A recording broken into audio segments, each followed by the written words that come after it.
Zenless Zone Zero, the newest kid on the block, just arrived roughly 2 weeks ago on the day of America.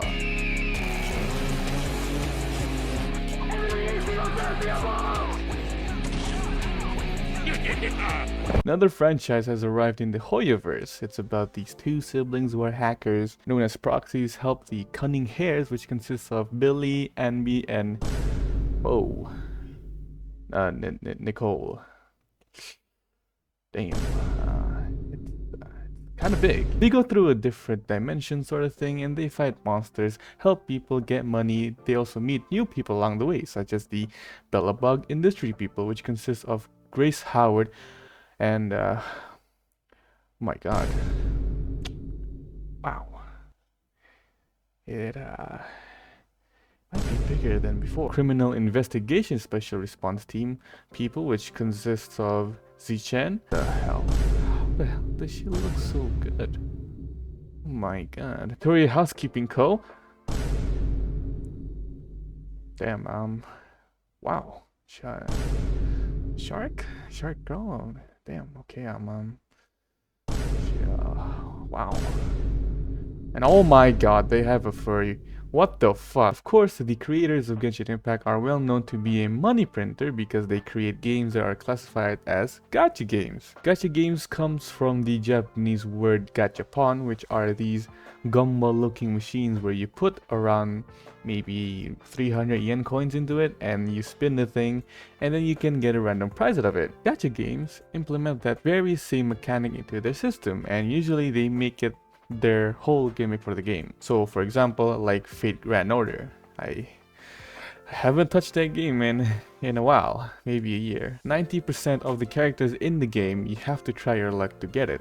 So I mean, gacha games are gambling. Overwatch loot boxes, FIFA's pack opening. The mechanics of these gacha games are like those games. You give your money to the corporation, then they reward you with something that, you know, sometimes it may be good, sometimes it may be shit.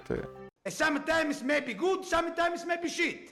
Most of the time, it's really bad. Obviously, gacha games are designed to make its players want to pay more, giving them some sort of false hope that they will maybe get something that they really like, or another way is to release a new character that has less clothing than the last one. Even if they do get the thing that they wanted, the loss is always higher than the benefit. Always. As much as you pay to get the thing that you really wanted, it won't be enough to feed your kids.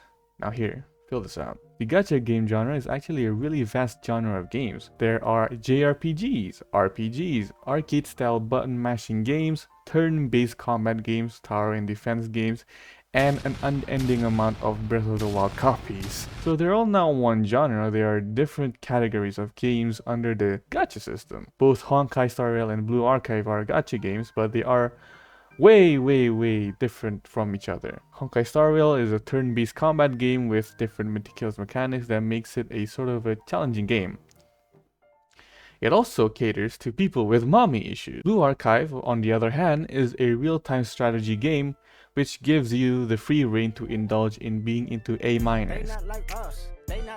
If you put them side to side, obviously there are no similarities whatsoever, and we can start from the gameplay, the style of the game, the characters, and technically everything about it, but you know, they all fall into the same gacha game genre because they have the gacha system in their game, and it's a very vital part of it. So when people mention a gacha game, it can't really be like a single genre of game, or you know, it can't be like just a single game. So when you say that you hate gacha games, you gotta be more specific, man. I don't know what to tell you.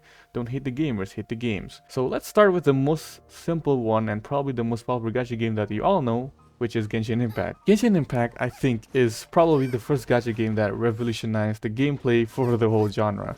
You have this anime Breath of the Wild copy that includes actual combat mechanics, controllable players, open world, and much more immersive storytelling. I don't know what gacha game actually has like those things before Genshin Impact came out, but maybe the concept was probably already there, but it's just not as good of an execution as Genshin Impact. Most gacha games before were mostly just strategy games, and there wasn't really much gameplay if you think about it. Even though Genshin Impact's gameplay is really basic if you compare it to the actual source itself, It's a lot more than what you can get for a free game and being a gacha on top of it. Ever since Genshin was released, it was a breeding ground for these types of games.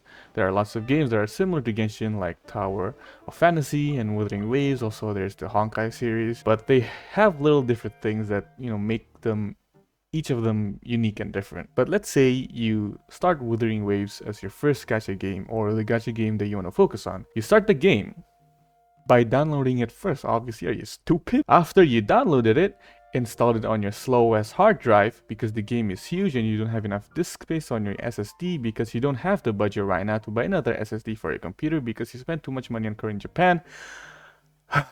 Anyways, you create an account, then you start the game by choosing the female rover or the male rover. I chose the female rover because she's just better than the male rover statistically, and she's a lot faster, she's easier to use. You know, she's just an overall better character. You start the game like all gacha games, you lose your memory. Like, what?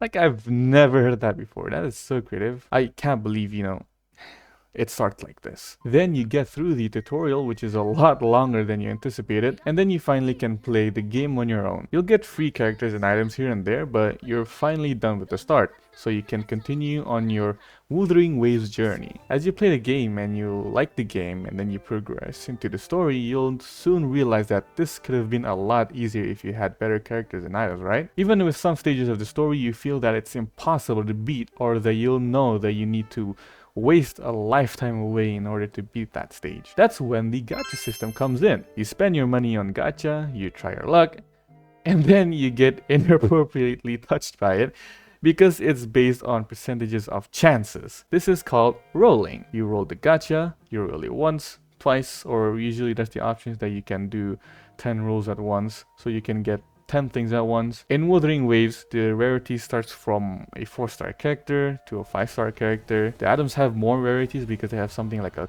3-star item, which is the blue rarity. Then it follows to the 4 stars and the 5 stars. Now, with the 10 rolls, it's usually a guarantee that you get at least one 4-star rarity item or character. Okay, with that mechanic, it's more beneficial to spend your money to keep doing the 10 rolls than just a single roll. This is a standard mechanic in, I think, all of gacha games, that you have 10 rolls or more than one roll option, so you can get one guaranteed sort of rare item. So you're effectively gambling at this point. It's very important that you spend money in this game if you want to progress the story or if you want to make things a lot easier. You will most likely not be able to progress very far into the game without spending some money into it.